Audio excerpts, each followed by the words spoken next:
there has been increased banditry attacks in my federal constituency and the Benue state at large.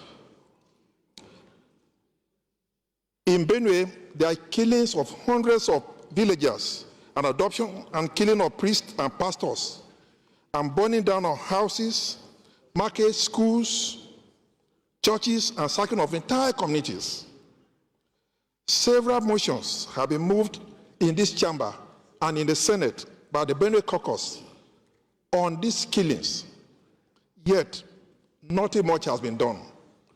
Honorable Speaker, sir, there has been no appropriate response to distress calls made to the security agencies to flush out the bandits and resettle the villagers to their ancestral homes, despite the proximity of the Nigerian Air Force base and the military formations that are based in Benue State.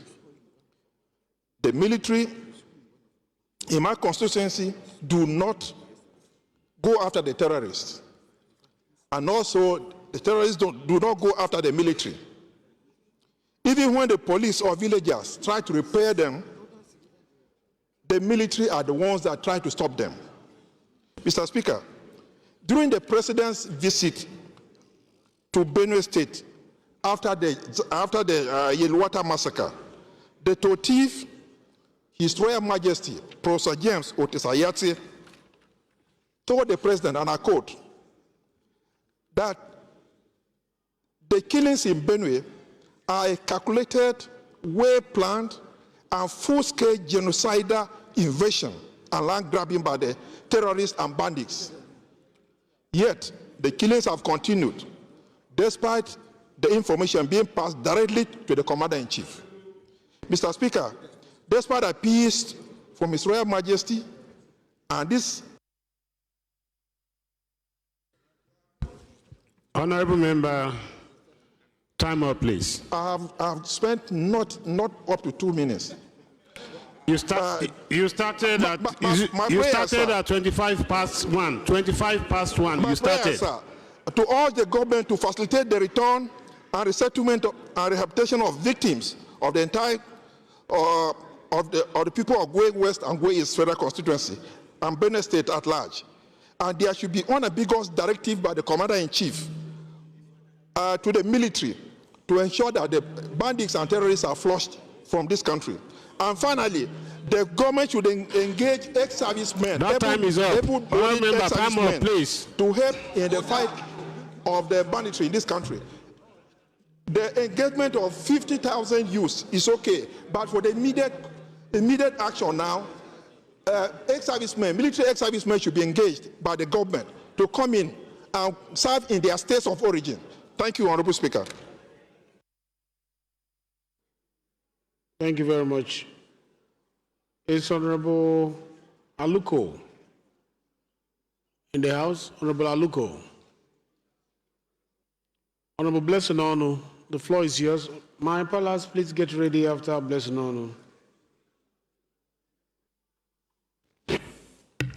Thank you very much, Mr. Speaker. Oh, sorry. Blessing Onu, the floor is yours. Thank you very much, Mr. Speaker, honorable colleagues. We called Fatoba. Fatoba, were you here? Did you say Blessing Onu, Mr. Speaker? Honorable Fatoba Olushola, are you here? Yes, sir. Fatoba Olushola. I'm here, right, honorable, yeah, so sir. Do I have the floor, sir? Yeah, please, Blessing, wait, let him.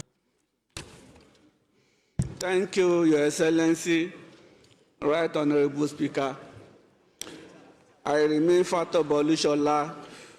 I represent the entire people of Ado Ekiti, Irepo the fellow the Federal Constituency. I'm from Ekiti State. Honorable Speaker, distinguished honorable colleagues, let me first of all commend the leadership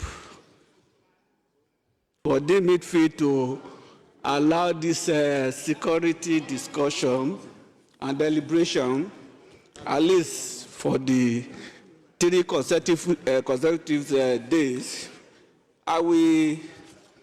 My submission will be on 3 points.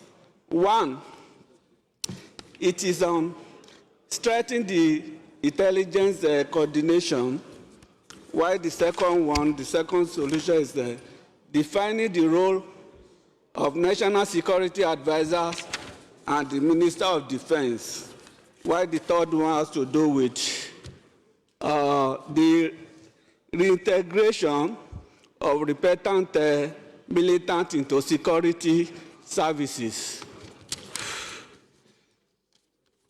Number one has to do with strengthening intelligence coordination.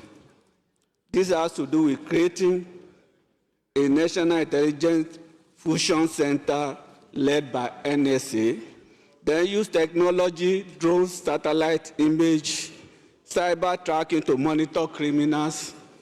Then the third one, improve information sharing between DSS, Air Force, military, intelligence, police intelligence, and local security actors. The second, B, modernize, professionalize the armed forces and police by improving training, discipline, welfare, and logistics. Increase investment in locally produced defense technology.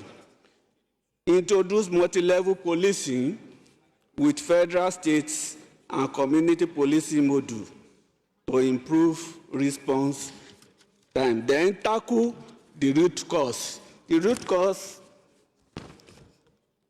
A, is security cannot rely on gun alone. So we have to look into reduce the youth unemployment through job programs. Second, secure border to stop arms smuggling. Engage local leaders, traditional institutions, and civil defense in peace buildings. Then the judicial and legal reforms. We have to look at this critically because it has a lot to do. If there is a deterrent for people that are involved in criminal activities, I believe it will send a very serious signal to others. So we have to look at establish special courts for terrorism, kidnapping, banditry, and ritual killings. The ritual killers. So if we have a special court, about 30 seconds more. Yeah, if we have a special court to try these people, at least it will ensure swift prosecution of the offenders and introduce strict penalties for officials aiding criminals groups. Then the third one has to do with the integration of repentant militants into security forces. This must stop if we want to have a very critical and serious policing and security system. Time up, Honorable Fatoba. Thank you very much. Please turn off your microphone. Honorable Blessing, the floor is yours. After that, we'll go to Afolabi Afakbe. Thank you very much, Mr. Speaker, honorable colleagues. My name is Blessing Onyecheonu, and I represent the good people of Otukpo Ohimini Federal Constituency. I am from Benue State. Mr. Speaker, I would like to commend you for dedicating the whole of this week towards addressing the insecurity issues that has bedeviled us as a nation. And I would also want to commend the previous speaker who has spoken, and on which I will write and reiterate a few. Years ago, Mr. Speaker, I would beat my chest to say that this can never happen in my constituent of Otukpo Ohimini Federal Constituency. A once peaceful community has become a den for these criminals. We cannot continue to call this banditry Our country is under attack. Our country is under siege. This is a massacre. It is terrorism in its highest form. It is a genocide. It is ethnic cleansing. And we must tag it or name it as such. Mr. Speaker, honorable colleagues, when we hear figures like 50, 70, 350, these are not just mere data or numbers. These are humans. These are lives. People that we swore an oath to protect. And something has to be done, Mr. Speaker. We acknowledge the government for their continuous effort, especially the recent release of Kwara and Kebbi students. We equally appreciate the swift response of Mr. President and his recent declaration of national security emergency. However, Mr. Speaker, honorable colleagues, people are being killed brutally. I cannot even describe it. Words cannot express it on a daily basis. Kidnapped and raped. Honorable colleagues, this is a cry for help from the good people of Otukpo in the federal constituency. We are presently living in fear. We cannot go to our farms. We can no longer sleep with our two eyes closed. My submission, my resolve, Mr. Speaker, to, as a matter of urgency, introduce security as a major subject in our primary schools. This is to teach our children basic safety awareness, because we don't know what those people are teaching their children. Majority of the people apprehended are 13, 14, 15 years old. So we must introduce security as a major subject in our primary schools. Secondly, to lend my voice to support the establishment of state policing. Thirdly, empower and train vigilante units at the world level. Recently, the people of Angule from my place apprehended these criminals with their bare hands. And also commend the Otukpo vigilantes as well. One of my cousins, Abu Omoha, was affected. He was shot and still recovering. They rescued kidnappers. And thirdly, I support us to seek external technical support to buy more drones and digitalize our security. Thank you very much, Mr. Speaker. Honorable Blessing, 30 seconds. Thank you, Mr. Speaker. I'm done. I'm a timekeeper. Thank you very much. Honorable Afwepe, as Honorable Omar Bio gets ready. Thank you, Honorable Speaker. My name is Honorable Afolabi Afwakwe. I represent the Premier Local Government in Nigeria, Abeokuta South, and I'm from the Gateway State, Ogun State. The issue of insecurity in Nigeria cannot be overemphasized. We all know the background to this, and we know the attendant effects of this ugly situation in our country. However, a lot has been done. Mr. President, in the speech yesterday, has tried to carry out some policy that will assist us. As in the expansion of recruitment exercise, both the police and army is a welcome development. However, we cannot continue doing things the same way and we are expecting to get different results. How do we want this recruitment to be done? Is it that we recruit somebody and transfer somebody from Taraba State to go and police Ogun State? All this cannot work. We need to localize this recruitment and let them police the respective community that have been recruited. This locally, this will surely help us in many ways. The issue of state police, a welcome address development too. And I want to quickly do most of the things I would have loved to mention have been mentioned by my colleagues. But I want to quickly run 2 or 3. We need to strengthen the legislative framework. There is need for us to review the Terrorism Prevention Act and look at it to make it more stringent in terms of punishment for terrorists in this country. That is very, very key.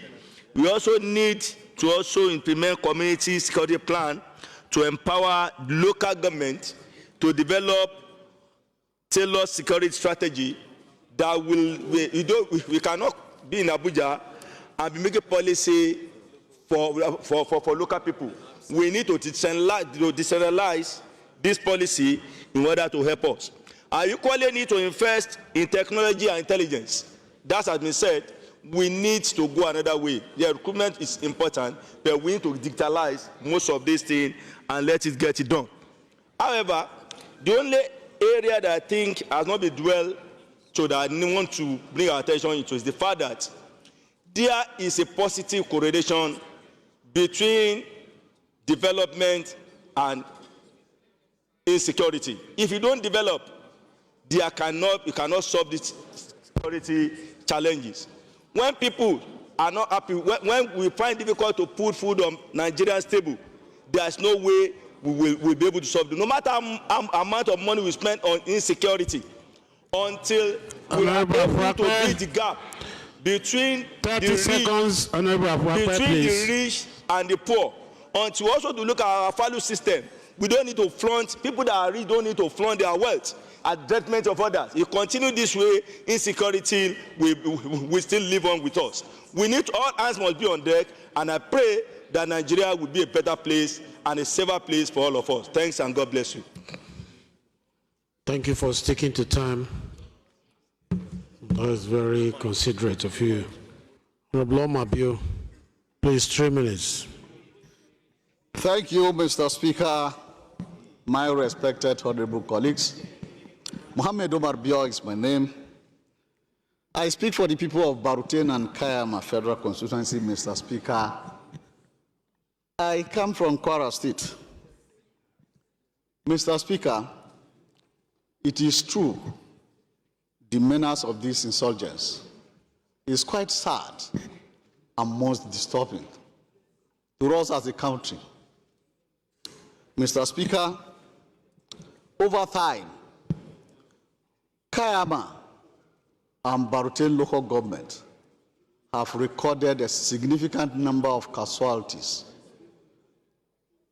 as a result of the random operation of the Mahmouda group, terrorist group, otherwise known as Mahmoudawa. The Mahmoudawa group are those terrorists terrorizing Niger State and Kwara State, while the Lakurawa terrorizes Kebbi, Zamfara, and Sokoto axis. The Bindarawa are in Katsina side, while the Boko Haram are in the northern Nigeria, the northeastern Nigeria, I mean to say. Mr. Speaker, you will note with dismay the coming of these insurgents have caused a lot of major distortions in the country. For instance, our children can no longer go to school without being kidnapped. Economically, transactions can no longer take place with ease. Mr. Speaker, our farmers can no longer go to farm with peace of mind and return safely. Mr. Speaker, apparent distrust now ensued between us as citizens. Therefore, Mr. Speaker, my prayers are as follows. 1, establishment of military base in Kayama local government and in Baruten local government respectively to ease the tension of the terrorists. Number 2, Mr. Speaker, is to advise the federal government and the state government respectively to take control of mineral minings in Nigeria. Number 3, Mr. Speaker, like others have said, good governance.